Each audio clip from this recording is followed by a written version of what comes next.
This episode is sponsored by Free Market Kids. Hi, everybody. Welcome to part 2 of my conversation with Lindsay. Why Bitcoin is a superior asset. Do they generally accept that bridge from inflation to Bitcoin? Or is there a common question that comes up after you share that analogy about the grocery store owner versus the grocery worker? Yeah, that usually is that kind of directs the conversation into a conversation about broader economics. There's usually a question, because it's everybody's, foundational teaching that you learn in school that, inflation is necessary for an economy to run. Deflation is, you're going to have the Great Depression all over again. And there's a lot of misconceptions in that model, but it's ingrained in almost everyone, especially if you live in the West. So then I don't know. We tend to do a little history of money, and like kind of attributes of what makes something a good money, and what makes something a bad money, and why gold is money and why notebooks aren't. But, the path to breaching the topic of Bitcoin specifically with this analogy is usually not something I would even necessarily do in the same day if I'm just kind of casually introducing someone to this world. It's, it has to be a slow process. And if someone feels like you're pushing something, they're going to back off, and they're going to back off hard. And that's something you have to be aware of. It's like you have to meet people where they are. Yeah, that is so true. So I'm just curious again, when you went down the rabbit hole and you're getting excited and you're starting to talk about it, what was the reaction from the people who are closest to you? A lot of skepticism, and a lot of kind of concern that I was, being scammed or gambling or, something like that.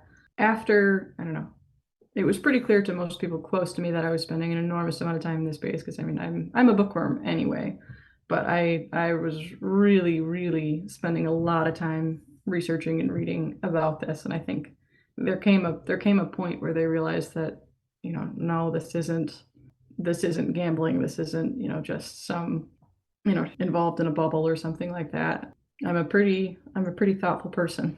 And I think those closest to me kind of recognized that and were like, all right, this is, not something that they personally might want to get involved in, but it was something that they could respect.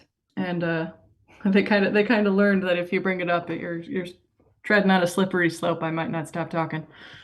But yeah, after a while, they came to respect it, and I think that was kind of an important part of eventually getting some of them to kind of to follow me and to understand, why I'm so interested and why it's so important. It's like they needed that primer to kind of neutralize the negative associations they might have had with Bitcoin before that. Because I mean, you hear on the news, it's magic internet money, it's a bubble, it's for hackers and criminals or whatever else they try and attach to the label.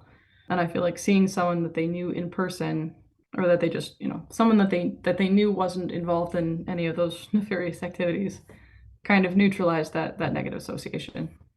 I think that a really huge tell, like what you were saying before, is if Bitcoiners will have nothing to gain, keep talking about it with your family and friends, there's something there, right? There's something that we have identify with. So I'm just curious, if we go back in time to 10-year-old Lindsay, and how did you kind of dream about your life that led you to wanting to become a paramedic in the first place? And can you draw some parallel to where your life direction is going now?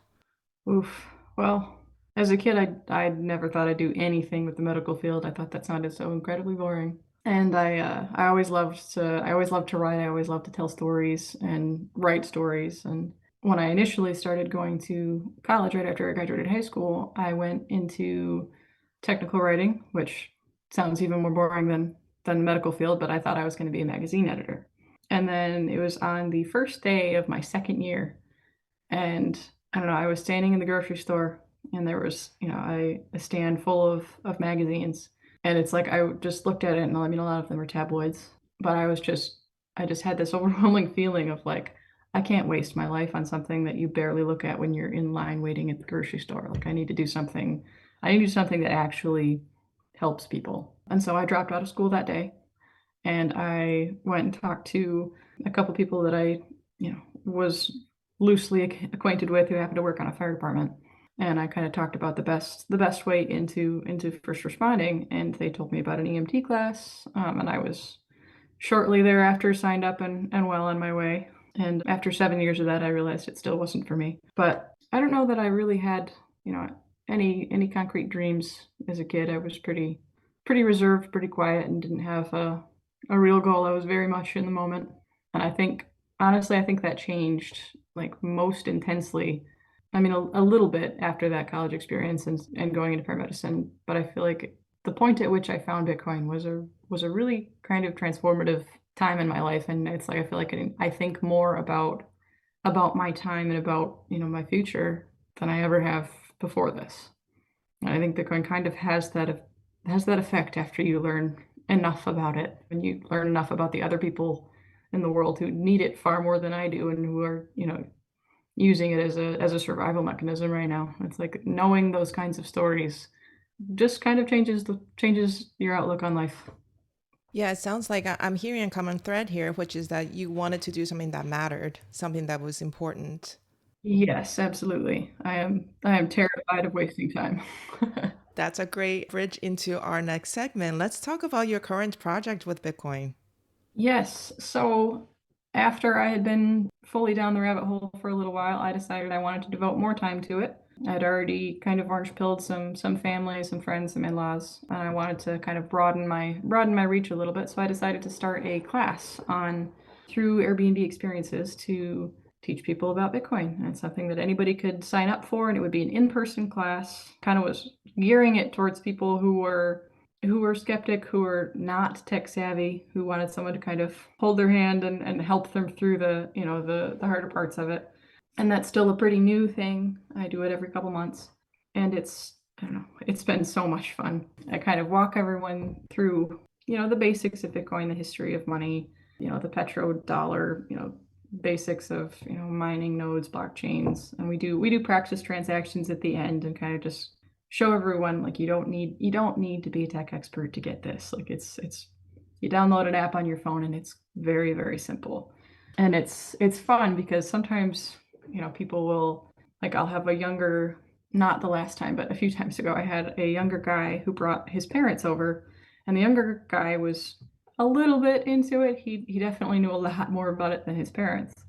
And I like to always start off, like, what made you come here today?